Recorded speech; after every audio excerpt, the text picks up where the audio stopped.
반갑습니다, 여러분. 강의사입니다. LNF 분석해 보겠습니다. 자, 분석에 앞서서 구독, 좋아요 눌러주시는 거 잊지 말아 주시고요. 그리고 오늘도 여러분들의 수익을 극대화 시켜드리기 위해서 제가 준비해 놓은 게 많이 있습니다. 그러니까 영상 끝까지 잘 집중해서 봐주시길 부탁드립니다. 일단 먼저 증시 상태를 한번 확인을 해보면은 최근에 지정학적 리스크가 자꾸 발생하면서 글로벌 증시와 역행하는 한국의 주가 흐름이 계속해서 나오고 있습니다. 올해 한미일 주요 지수 추이입니다.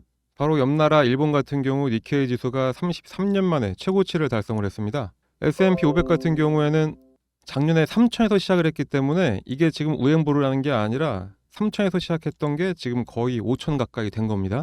자, 그런데 우리 한국 증시는 어떤가요? 지난 연말 산타랠리가 찾아와서 하락분을 만회하면서 쭉쭉 오르는 것처럼 보이다가 연초부터 지금까지 어느새 쭉 하락을 하면서 2,500까지 깨졌었습니다. 특히 일본이나 한국은 세세한 부분을 다 따져본다면 약간 다른 면이 있긴 하지만 큰 틀에서 보면은 현재 반도체와 2차전지 섹터가 증시를 이끌고 있는 것도 마찬가지인데 이렇게 차이가 난다는 게 너무나 짜증이 나고 화가 납니다. 우리 증시도 연말에 희망을 이렇게 줬다가 계속해서 조정받으니까 배신까지 당한 느낌인데, 하지만 그래도 우리는 돈 벌려고 투자를 하는 거죠. 이런 상황에서도 돈 벌 수 있는 기회는 분명히 우리한테 있습니다. 어제도 우리 증시는 큰 폭의 하락을 했다가 오늘은 조금 반등을 시도하고 있습니다. 하지만 중요한 거는 최근에 빠져나갔던 외국인들이 돌아와줘야 진짜 반등이라고 할 수가 있습니다. 현 시점에서 보면은 코스피는 여전히 외국인들은 매도세를 강하게 보이고 있고, 코스닥에서는 어느 정도 조금 보합을 보여주고 있습니다. 기관만 오로지 양시장에서 큰 매수세를 보여주고 있고요. 오늘의 반등은 기관의 저가 매수 공세에 있다고 보는 게 맞겠습니다. 그렇기 때문에 아직은 완벽하게 상승으로 돌아섰다고 할 수는 없고, 종목별로 조심스럽게 맞춤 대응을 잘 해줘야 되겠습니다. LNF도 마찬가지로 외국인들은 매도를 하고 있는데 기관이 강력하게 매수를 하면서 상승을 하고 있습니다. 그렇다고 더 이상 상승 가능한 모멘텀이 없냐고 하면은 그거는 절대로 아니죠. 자, 얼마 전에 4분기 실적이 나왔습니다. 매출액, 영업이익, 법인세 비용 차감 전 계속 사업이익 쫙 보시면은 마이너스의 행진이죠. 이런 거 보면은 이거 제대로 일 못한 거 아닌가? 라고 할 수 있지만 사실 매출액이 떨어지는 거는 이미 다 예상을 했던 부분이었죠. 예전에 올려드렸던 LNF 영상에서도 언급했듯이 리튬 가격이 비쌀 때 사놓은 원료로 만든 소재들이 리튬 판가가 최저로 하락했을 때 팔았으니까 당연히 마이너스가 나는 게 맞습니다. 그런 만큼 예상된 적자라는 이야기입니다. 자, 그런데 시장에 좀 웃긴 게 있습니다. 시장 상황에 따라서 같은 마이너스여도 어떨 때는 엄청난 악재, 어떨 때는 엄청난 호재로 해석이 딱 갈리게 됩니다. 그럼 LNF의 이번 실적은 악재로 봐야 되냐, 호재로 봐야 되냐, 살짝 헷갈리시죠? 뭐 대단한 호재로 보기는 어렵습니다만은 현재 시장에서 공감이 되는 부분은 LNF의 하단을 확인을 했다. 그러니까 더 이상의 하락은 없다. 이제 올라갈 일만 남았다. 다음 분기에는 확실히 좋아지겠다. 이런 희망을 줬다고 해석을 하고 있습니다. 작년에 삼성전자가 분기 때마다 어닝 쇼크가 났던 거 다들 기억하시죠? 근데 그런 어닝 쇼크가 났음에도 불구하고 실적 발표가 나오기만 하면은 삼성전자의 주가는 상승을 했습니다. 다 기억나시나요? 자, 그 이유와 같다고 보시면 됩니다. 삼성 같은 대형 회사가 앞으로 벌어들일 수익이 얼마인데 당시에는 그냥 반도체 업황이 안 좋아서 수익성이 조금 안 좋았을 뿐이지 충분히 개선 가능성이 높으니까 미래 가치를 보고 주가가 올랐습니다. 자, 이 LNF도 마찬가지죠. 앞으로 상승을 해야 할 이유는 너무나도 많습니다. 그러니까 상승을 하는 겁니다. 그리고 이제 코스닥 상장 폐기 공시도 나왔습니다. 이번 달 29일부로 코스피 이전이 확정이 된 거죠. 금방이라도 결정될 것처럼 하더니 열흘이나 뒤에 결정되고 발표를 하면서 68%나 되는 우리 소액주주들의 마음을 아주 심란하게 했던 LNF였습니다. 이런 거 보면은 최대주주 지분율이 낮으면은 대주주가 주가 오르는 걸 싫어한다고 하는데 LNF도 최대주주 지분율이 좀 많이 낮은 편이죠. 그런 만큼 이 회사도 혹시 그런 거 아닌가? 살짝 걱정도 되긴 합니다. 최대주주 지분율이 낮으면은 너무 주가 부양에 신경을 안 씁니다. 소재거리가 나와도 홍보도 안 하고 좀 답답하게 하는 경우가 너무나 많죠. 온라인에서 우스갯소리로 쫙 퍼진 이야기가 있는데 아시는지 모르겠지만 LG의 홍보부서는 일 좀 해라, 뭐 이런 겁니다. 실제로 사용을 해보면은 진짜 엄청난 기술이 들어간 LG 제품들인데 그런 최고의 기술을 가지고 홍보를 전혀 안 해서 모바일폰 시장에서 결국 철수까지 해버린 그런 행태를 풍자한 이야기죠. 그런데 제가 보기에는 LNF도 똑같습니다. 홍보부서가 일을 안 해요. 다른 회사들 보면은 계약 초기 단계여도 살짝 언론에 흘리면서 그런 언론 플레이로 이슈를 좀 만들고 시장의 주목을 받으면서 주가 상승을 일으키는데 LNF는 그런 거 없습니다. 그냥 묵묵히 누가 알아주겠지 하면서 정도의 길만 걸어가고 있습니다. 결국에는 이런 회사가 끝까지 살아남아서 승리자가 되긴 하겠지만 우리 소액주주들의 마음은 좀 헤아려줬으면 좋겠습니다. 이런 생각을 가끔 하게 만드는 그런 애증의 종목이기도 하죠. 자, 다시 돌아와서 코스피 이전 상장은 분명히 호재가 많습니다. 아까도 잠깐 보여드렸지만 연기금이 지금 매매하고 있는 거 보이시죠? 자, 왜 이렇게 매수를 강력하게 하는지 짐작하실 겁니다. 바로 패시브 자금이죠. 주가가 이렇게 할인이 된 상태인데 안 들어오고는 못 뺄 겁니다. 최대한 낮을 때 사두겠다는 연기금의 아주 굳은 의지를 볼 수가 있습니다. 조금 단기 성향으로 투자하는 보험이나 투신도 최근 3일 주가가 상당히 한창 흔들렸을 때 그냥 막 들어온 거 보면은 미리미리 물량을 잘 쌓아놓고 있다 이렇게 보고 계시면 될 거고요. 자, 그러면 앞으로 언제까지 LNF가 상승 흐름을 이어갈 수 있는지가 중요할 텐데 다행히도 LNF에게는 반면교사가 있죠. 얼마 전에 먼저 코스피 이전 상장을 한 포스코 DX의 사례에서 찾아볼 수가 있습니다. 포스코 DX는 지난달 12일 이때입니다. 이때 상장 결정이 됐고 이번 달 2일 날 코스피의 이전 상장을 완료를 했습니다. 상장 결정이 됐던 12일부터는 상승을 하긴 했지만 일주일 동안은 그리 큰 폭의 상승을 하는 건 아니라 약간 우횡보 하듯이 살짝 상승하는 흐름만 좀 보여줬었죠. 그리고 나서 상승일이 딱 일주일 남았던 이 시점, 이때부터 가파른 상승이 시작이 됐습니다. 그리고 상장일 당일에 오전에는 상승을 하는 것처럼 보여주다가 물량을 확 빼면서 하락을 했죠. 이후에는 계속해서 약간 조정을 받고 있고요. 이 상장일 때 세력들 장난질이 좀 심했습니다. 이런 거에 속으면 절대로 안 되는 겁니다. 상승시키는 것처럼 보이면서 물량을 다 떠넘겨 버렸죠. 그래서 이런 거에 대응을 잘 하시라고 우리가 도와준다고 텔레그램 채널이 있는 겁니다. 확실하게 여러분들 수익을 지켜드릴 수 있고 수익 극대화를 할 수가 있으니까 요 옆에 써져 있는 요 번호로 입장이라고 작성하셔서 문자만 하나 보내주시면은 저희랑 여러분들 함께 할 수가 있습니다. 자, 포스코 DX의 사례를 보면은 LNF도 앞으로 어떻게 될지 조금 예상을 할 수가 있죠. 포스코 DX와 큰 차이 없이 비슷한 흐름을 갈 거라고 저는 전망을 합니다. 어제 오늘 큰 폭의 하락도 없고 상승도 없이 강보합 정도를 보여주고 있습니다. 포스코 DX가 상장 결정 난 이후에 일주일과 약간 비슷한 흐름으로 가고 있죠. 그렇기 때문에 상장일 전 마지막 금요일인 26일까지는 충분히 상승 곡선을 잘 그려줄 거다 이렇게 판단을 하고 있습니다. 다만 좀 조건이 있는데 지금 21만 원부터 23만 5천 원 사이 대략 이 정도가 되겠습니다. 여기에 개인들의 물량이 엄청나게 쌓여 있습니다. 23만 5천 원부터 26만 5천 원 여기에는 외국인들이 물량을 많이 갖고 있고요. 자, 외국인 세력들이 지금 바라는 거는 이 개인들의 물량 21만 원에서 23만 5천 원 사이에 있는 이 개인들의 물량을 뺏어오는 겁니다. 그래야 자기들의 평단도 낮출 수가 있고 수익도 더 극대화시킬 수 있기 때문이겠죠. 그래서 26일 사이에 꽤나 장중에 흔드는 모습을 연출시킬 수가 있습니다. 오늘도 지금까지는 매도로 대응하면서 주가 상승을 억제를 하고 있는 거 보면은 그러고 있다는 확신이 저는 확 듭니다. 그러니까 제 영상 보시는 여러분들만큼은 절대 물량 뺏기지 마시고 저희랑 함께 하시면서 그 물량 잘 지켜주시면 되겠습니다. 다만 안타깝게도 이 영상 안 보는 사람들이 물량을 외국인들한테 잘 뺏겨주면은 외국인들과 기관이 더 매수를 해서 다음 주까지 26일 전까지는 30만 원도 충분히 갈 수 있다 이렇게 예상이 되네요. 외국인들이 흔들기를 하는 게 어디서 티가 나냐면은 현물 매도는 살짝 하는 것처럼 연출하지만 공매도 잔고는 계속해서 줄어들고 있습니다. 이전 상장이 확정되니까 거래량이 줄고 있죠. 이전 상장이 확정이 됐다고 이야기가 나오기 전에는 일일 거래량이 확 올랐다가 확정이 된 17일이 되니까 거래량이 갑자기 확 줄어들었죠. 공매도를 쳐봐야 본인들이 손해인 걸 알고 있는 겁니다. 그렇기 때문에 지금 구간에서 어떻게 대응하냐에 따라서 수익의 차이가 발생을 하는 겁니다. 그런 만큼 지금은 정말로 대응이 중요한 구간이죠. 특히 26일까지는요. 다시 한번 말씀드리지만 텔레그램 들어오셔서 저희랑 함께 하시면은 여러분들의 수익 다 지켜낼 수가 있고 지금도 수익 중이시라면은 더 크게 극대화할 수가 있습니다. 돈 벌려고 투자하는데 언제까지 세력들에게 당하고만 있을 수는 없습니다. 그러니 빨리 들어오셔서 저희랑 함께 하시면 됩니다. 입장 방법은 상단에 나와 있는 요 번호 같은 번호입니다. 여기로 입장이라고 작성하셔서 그냥 문자 하나만 딱 보내주시면 됩니다. 어려운 게 전혀 없죠. 이렇게 양질의 정보를 드리는 거기 때문에 아무나 막 들어오게 할 수는 없어서 저희 영상 보시고 신청하는지 여부만 확인하고 입장 코드를 드리려고 하는 거니까 부담 갖지 말고 그냥 입장 이렇게 작성하셔가지고 문자 보내주시면 됩니다. 자, 거기다가 지금 말씀드리고 있는 LNF뿐만이 아니라 초반에 말씀드렸던 것처럼 국제 정세와 국내 정세 모두 지정학적 리스크가 발생하면서 이런 개별적인 종목의 호재도 가려져 버리고 있는 그런 상황입니다.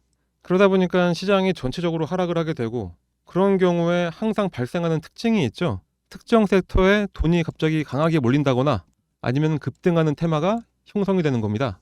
자, 그럴 때도 우리는 수익을 내야 되겠죠.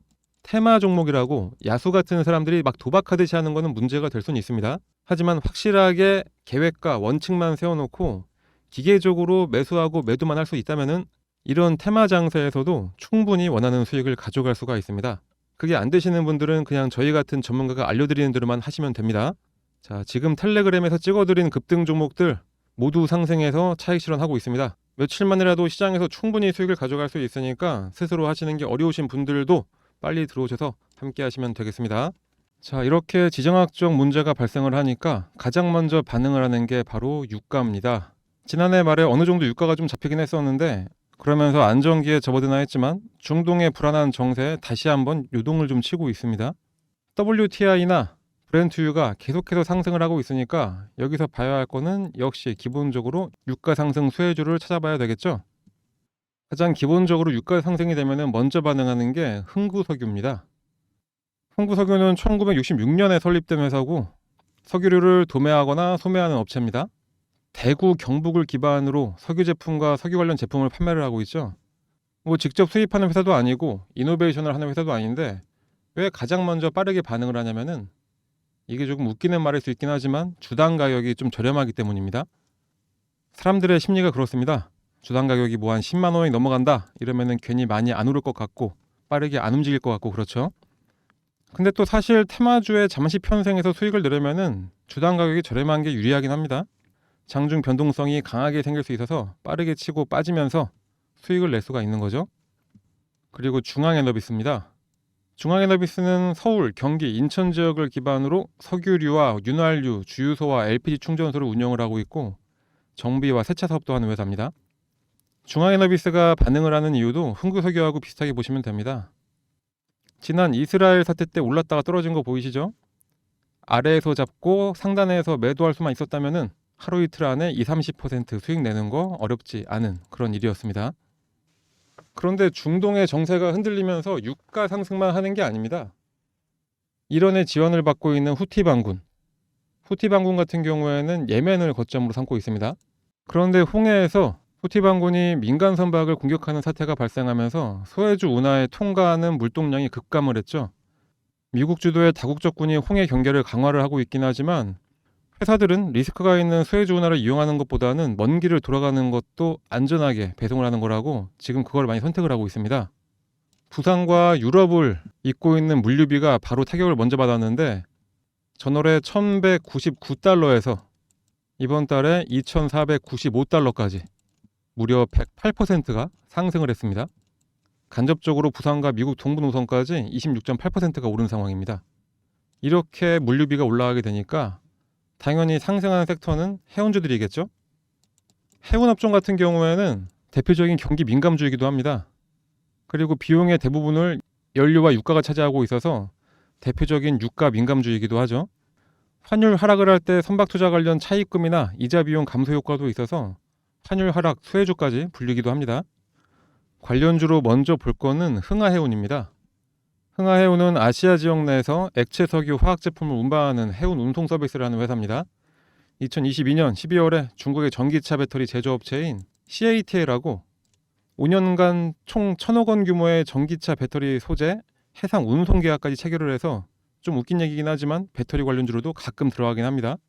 그런데 그게 또 말이 되는 게, 중국에서 생산된 배터리를 유럽으로 수송을 하는 거라 직접 수혜주까지는 아니더라도 때에 따라서 충분히 부각을 받을 수도 있고, 특히 지금 같은 때는 더욱더 부각을 받을 수가 있습니다. 두 번째로 볼 회사는 대한해운입니다.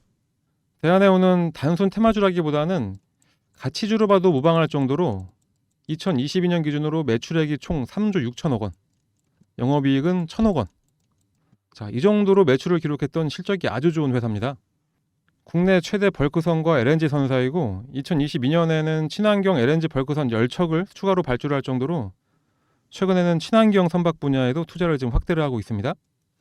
자, 그런데 이런 중동의 지정학적 리스크로 인해서 간접적인 영향으로 국내 증시가 살짝 조정을 받는 줄만 알았지, 최근에는 한반도의 지정학적 리스크도 생기고 있습니다. 며칠 전부터 국내가 아닌 미국에서 자꾸 쓸데없는 문제를 좀 키워온 감이 없지 않아 있는데, 김정은이 대한민국을 제1적대국이자 불변의 주적이라는 점을 헌법에 명기를 해야 한다. 그리고 만약에 한반도에 전쟁이 일어나면은 대한민국을 완전히 점령하고 북한 영역에 편입을 한다. 이런 내용도 헌법에다가 명시하라고 지시를 했답니다. 아무튼 이런 이야기가 북에서 나오니까 또 우리 선제타격 좋아하는 윤 대통령님은 힘으로 평화를 지켜내겠다 이런 발언을 하니까 당연히 국내 전쟁 관련주들 상승을 할 수밖에 없습니다. 첫 번째로 볼 회사는 다들 아시는 빅텍입니다. 딱히 설명이 필요 없는, 북한이 미사일만 쐈다는 이야기만 들리면 일단 반응부터 하고 보는 빅텍이죠. 빅텍은 전자전 장비, 피하 식별 장비, 군용 전원 공급 장치 같은 제품을 군대에다가 공급하고 있는 대표적인 국내 방산주입니다. 최근에는 공공자전거나 무인 대여 시스템, 이거를 민간에 제공하기도 하고 있죠. 자, 빅텍도 마찬가지로 주당 가격이 상당히 저렴합니다. 상승 전에 4,000원, 지금 거의 60% 이상 올랐는데 아직 7,000원, 이제 7,000원 됐네요. 이렇게 주당 가격이 저렴하다 보니까 거래량 동반이 쉬운 종목이어서 일단 투자가 몰리는 아주 수월한 종목이죠. 자, 두 번째로는 스페코입니다. 스페코는 방산만 하는 건 아니고 건설기계, 풍력발전, 환경설비 같은 다양한 사업을 개진하고 있는 중견기업입니다. 구축함용 함안정기, 워터넷, 함안정 조타기를 생산을 하고 있고, 함안정기가 방산물재로 지정을 받아서 우리나라 해군에 독점적으로 공급을 하고 있습니다. 그리고 건설기계 쪽이 좋은데 현대건설기계, 두산마켓, 대우건설기계와 같이 국내 주요 건설기계 제조업체 중 하나로 손꼽히고 있습니다. 그래서 단순 전쟁 발발 수혜 종목이라기보다는 전쟁 이후에 재건주로도 테마가 엮일 수 있는 종목이죠. 자, 스페코도 마찬가지로 주당 가격이 상당히 저렴합니다. 상승하는 이유는 방산업체이기도 하지만 투자자가 또 많이 몰릴 수 있는 빅텍하고 동일한 내용을 갖고 있습니다. 자, 이렇게 지정학적 리스크에 따른 테마별 대장주를 2개씩 한번 확인해 봤습니다. 자, 그런데 보셔도 아시겠지만 매수 타이밍만 좀 잘 잡으면은 수익 내기가 상당히 수월하겠죠. 그냥 테마라고 무지성으로 막 오르는 게 아니라 분명히 이유가 있기 때문에 오르는 거라 단기적인 이슈에 잘 반응을 하고 대응만 잘 하시면 되겠습니다. 정치 테마주처럼 그냥 어떻게든 엮어보자가 아니라 확실하게 인과관계가 있는 종목들이죠. 자, 이런 테마주로 수월하게 수익을 낼 수 있는 방법이 뭐냐? 아까 초반에 말씀드렸던 저희 텔레그램에서 13일, 지난주 토요일이었습니다. 토요일날 이미 다 짚어드렸습니다. 해운주와 유가 관련주, 가스까지 모두 다 짚어드렸고 매수 타점까지 다 알려드렸었죠. 자, 이 종목들이 모두 월화수에 걸쳐서 상승을 했습니다. 이렇게 정세 파악을 하고 어떤 게 오를지 전망을 해서 텔레그램에서 공유를 해드리고 있습니다.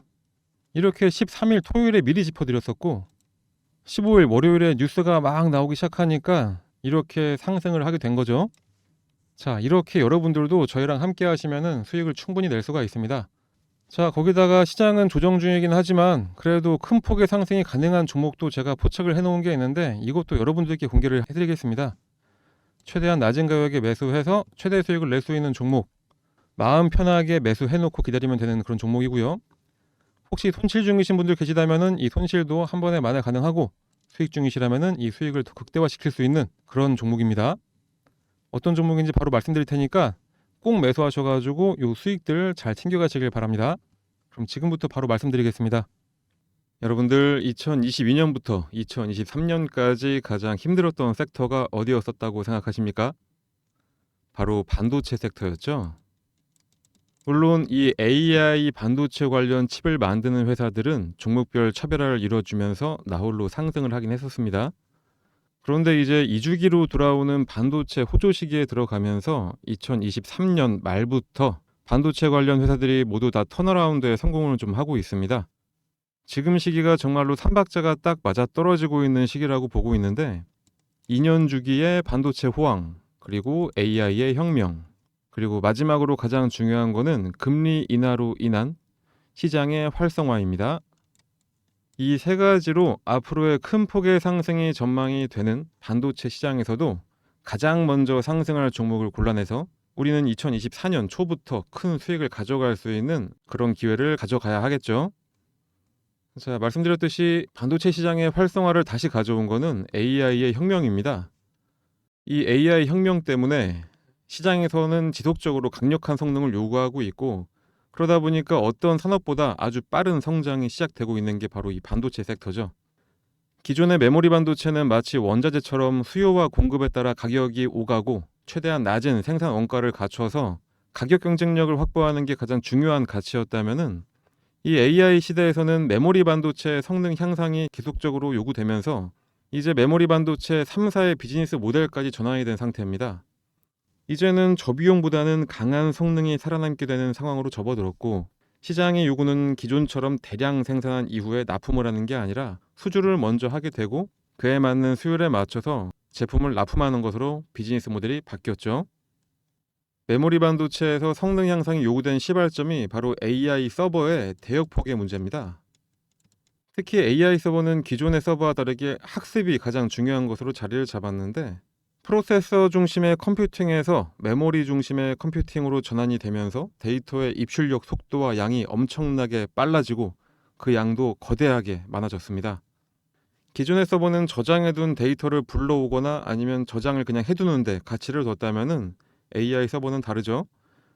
이런 서버의 차이점 때문에 저장 성능에 중점을 뒀던 낸드 플래시는 꽤나 오랫동안 불황을 겪었고, 반면에 여러 기능을 수행할 수 있는 디램의 호황을 불러오게 된 겁니다.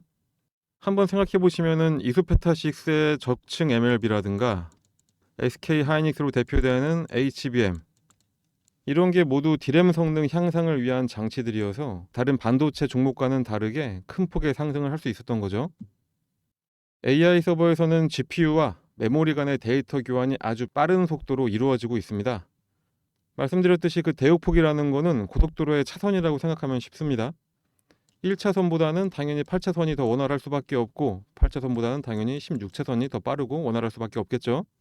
기존에는 중앙 처리 장치라고 불리는 이 CPU에 비해서 그래픽 저장 장치라고 불리는 GPU는 별로 중요한 게 아니었습니다. 하지만 AI 서버로 넘어오면서 서버 분야에서만큼은 GPU의 중요성이 CPU보다 더 커졌죠. 이건 마치 전기차 시대로 바뀌면서 이전에는 시동을 걸어주는 역할이나 등화류가 켜지는 그런 역할을 해주던 배터리가 이제는 차를 구동할 수 있는 배터리로 진화를 했다고 생각하시면 편하겠습니다. 전기차에서는 석유가 필요 없어졌듯이 AI 서버에서만큼은 이 CPU보다는 GPU라는 이야기죠. 이렇게 산업이 발전할 때 그에 맞게 적절한 대응을 해야 하는 게 우리 투자자들의 자세가 되겠습니다. 자, 아무튼 컴퓨팅 영역에서 더 높은 성능이 요구가 되니까 이제는 CPU와 GPU를 결합을 해서 하나의 칩으로 만들어내는 상황까지 오게 됐습니다. 그 변화가 바로 아까 잠깐 언급했던 HBM이고요. 이 HBM을 통해서 GPU 메모리를 가져오고 CPU는 128GB D램을 통해서 메모리를 사용을 하게 됐죠. 이런 산업의 발전은 따라가기 어려울 정도로 아주 빠르게 진행되고 있는 상태입니다. AI 반도체의 대장이라고 할 수 있는 엔비디아가 당초 2년마다 출시하기로 했던 GPU를 1년마다 출시하기로 바꿨고, CPU와 GPU를 묶어서 만든다고 하는데 그 이유가 성능을 계속해서 높게 요구받고 있기 때문입니다. 그런데 이때 하나의 문제가 발생을 하게 됩니다. 메모리 월이라고 불리게 되는데, 쉽게 메모리 이동의 병목 현상이라고 보시면 되겠습니다. CPU와 GPU의 성능의 최대 한계치가 메모리의 최대 한계치에 막히는 문제인데, 이 처리 장치의 발전 속도를 메모리가 따라가지 못해서 일어나는 문제입니다. 자, 이 문제, 여기에서 바로 오늘의 주인공이 등장합니다. 바로 CXL. 일반적으로 서버에서 메모리 성능을 가장 극대화하는 것이 핫앤 콜드 메모리 전략입니다. 핫 메모리 같은 경우에는 D램과 HBM이고, 콜드 메모리는 낸드 플래시 같은 저장에 특화된 스토리지다, 이렇게 생각하시면 되고요. 그런데 핫 메모리와 콜드 메모리 사이에 데이터를 이동하는 과정에서 지연이 발생을 하게 되는데, 그래서 바로 핫과 콜드 이 딱 중간에 웜 메모리라는 게 생긴 거고, 요 웜 메모리가 바로 CXL인 겁니다. 말이 조금 어려운 것 같은데 쉽게 냉탕과 온탕 사이의 미지근한 물이다, 이렇게 생각하시고, 이렇게 웜 메모리가 생기게 되면은 콜드 메모리에서 데이터를 꺼내오는 일을 최대한 줄여서 웜 메모리에서 데이터를 꺼내올 수 있게 됩니다. 그렇게 되니까 DDR5 D램 단일 스트림 테스트 결과보다 D램과 CXL 메모리를 추가한 것이 무려 3.2배나 빠른 속도로 처리가 된다는 게 확인이 됐습니다. 거기다가 CXL의 또 다른 의미는 이렇게 메모리 대역폭을 늘리는 것뿐만 아니라 메모리 용량 확장에도 아주 큰 의미가 있습니다. 이게 바로 삼성전자의 CXL 메모리 사진인데, 많은 D램을 메모리 컨트롤러가 통제를 하고 폼팩터는 SSD 형태를 사용을 하게 됩니다. 이게 바로 D램이고 이게 바로 SSD입니다. SSD는 하드디스크라고 불렸던 저장 장치의 진화된 버전이죠. 자, 이렇게 되니까 서버에 교체 없이 기존 SSD 자리에 바로 꽂아서 사용할 수가 있게 된 거고, 바로 이게 따로 설치할 게 없는데 추가적인 D램 용량이 생기는 엄청난 장점이 생기게 되는 겁니다. 이 장점은 특히 AI 서버에서 가장 중요한 데이터 센터에서 엄청난 위력을 발휘하게 되는데요. 데이터 센터에서의 효율적인 메모리 용량 관리로 비용 절감도 가능하고, 데이터를 효과적으로 조절해서 지연되는 전송 시간을 줄여주기 때문에 센터의 성능도 더 강화가 되게 됩니다.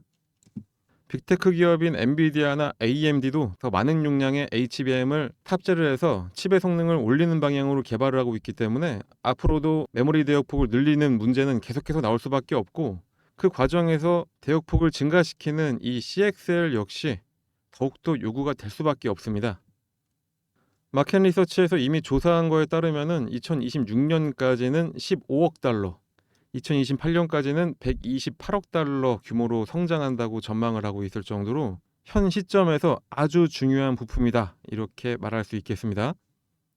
자, 여러분들 2023년을 돌이켜보면 AI 반도체가 뜬다 어쩐다 하면서 반도체 업황이 아주 안 좋은 상황이었음에도 불구하고 다른 반도체주들 다 나락갈 때 이 AI 반도체 관련주들만큼은 고공행진을 했었죠. 차트를 같이 한번 봐볼까요? 자, 첫 번째로 상승을 했던 게 PCB의 용량을 늘려주는 MLB 기판 관련주인 이수페타시스, 무려 5,200원에서 43,300원까지 올라갔었습니다. 그리고 두 번째는 D램의 성능을 더욱 강화한 HBM 관련주, 대장은 SK 하이닉스였지만 가장 큰 수혜를 받았던 TC본더를 만들어내는 한미반도체, 11,150원에서 무려 67,900원까지 올라갔었고요. 세 번째는 온디바이스 AI에 특화된 MPU 관련주들, 대장주가 칩스앤 미디어라고 알려져 있는데 6,750원에서 무려 34,900원까지 올라갔었습니다. 이제 네 번째가 기다리고 있는 겁니다. 그게 바로 CXL 관련주죠. 시장에서 이제 막 나온 이슈이기 때문에 어떤 종목을 골라서 사야 할지가 정말로 아주 중요한 상황입니다. 잘 고른 종목은 바로 이스페타시스, 한미반도체, 칩스앤 미디어처럼 이렇게 큰 폭의 상승의 흐름을 보일 종목인 거죠. 물론 여기저기 인터넷 검색해보면은 이 CX 관련주 알아볼 수는 있습니다. 하지만 엄청난 수익을 안겨줄 진짜 종목, 진짜 템베거를 보여줄 종목을 매수해서 큰 수익을 가져가야만 하겠죠. 아무 종목이나 막 샀다가 여기가 바닥인 줄 알았는데 지하를 경험할 수도 있습니다. 자, 영상에서는 어떤 종목을 얼마에 사라고 말씀드리기에는 현행법상 약간 문제의 소지가 있기 때문에 이 해당 종목과 매수 가격을 받기 위해서는 다른 거 필요 없이 이 상단의 번호로 그냥 숫자 1이라고만 작성해서 문자 하나만 넣어주시면 됩니다. 그러면은 어떤 종목인지 문자를 보내주신 분들께 종목명, 매수가, 목표가, 보유시기 같이 매수하기 아주 편하게 문자로 저희가 다시 회신해 드리도록 하겠습니다. 다시 한번 강조드리지만 현재 시장 마지막으로 바닥을 다지고 날개짓을 이제서야 하고 있습니다. 가격대가 모든 종목이 상당히 나아졌기 때문에 지금 들어가야만 최대의 수익을 얻을 수가 있습니다. 자, 내년에 코스피는 3,000, 코스닥은 1,000, 전혀 문제없이 갈 수 있다고 저는 전망하고 있고요. 이렇게 돈 벌 수 있는 절호의 기회를 절대로 놓치지 마시고, 저는 여러분들께 바라는 거는 오직 구독, 좋아요, 댓글, 응원의 문자 딱 이거밖에 없습니다. 그러니까 이왕 응원의 문자도 한 개 보내주실 겸해서 1이라고 딱 써주시고 옆에다가 화이팅, 영상 잘 봤습니다, 이런 식으로 작성 한번 해주신 다음에 이쪽으로 문자 하나만 넣어주세요. 그러면은 정말로 큰일 날 것 같습니다. 그러면 더욱더 양질의 종목을 여러분들께 제가 더 가져올 수가 있겠죠. 자, 지금 방송 보시는 분들 한 번씩 꼭 문자 보내주시고요. 제가 항상 자주 드리는 말씀이 있는데 여러분들은 아무런 생각, 고민, 걱정 이런 거 할 필요가 절대로 없습니다. 그냥 저희가 알려드리는 거 그냥 따라서 매수만 하시면 됩니다. 이런 분석, 고민 다 저희가 해드릴 테니까 그냥 응원 문자만 한 개 보내주시고 수익만 잘 챙겨가시면 되겠습니다. 자, 한번 생각해 보시면은 뭐 워렌 버핏이라든가 짐 차노스라든가 그런 사람들이 몇 조를 벌던 우리는 전혀 신경 쓰지 않죠. 그런데 내 주변 사람들은 돈을 막 벌고 있는데 나는 못 벌면은 정말로 참을 수가 없습니다. 너무 소외감이 크게 느껴지죠. 그런 종목을 저희가 여러분들께 알려드리려고 하는 겁니다.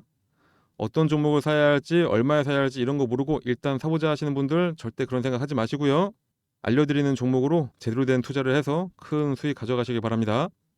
자, 우리 여러분들 전혀 부담 갖지 마시고 영상 보고 신청했는지 여부만 확인하려고 하는 거니까 그냥 지금 휴대폰 꺼내서 숫자 1 그리고 뭐 응원의 문자 이렇게 보내주시면 되겠습니다. 아무것도 안 해서 아무것도 아닌 사람 되지 마시고 남들은 다들 수익 내고 있는데 나만 수익 못 내는 그런 소외감 절대로 느끼지 마시고 여러분들도 뭔가 행동을 하셔야 그 결과가 따라오는 겁니다. 그러니까 지금 바로 행동 딱 하시고 이렇게 큰 결과를 가져가셔서 모두 다 부자 되시길 간절히 바랍니다. 자, 그럼 오늘 방송은 여기까지 하고요.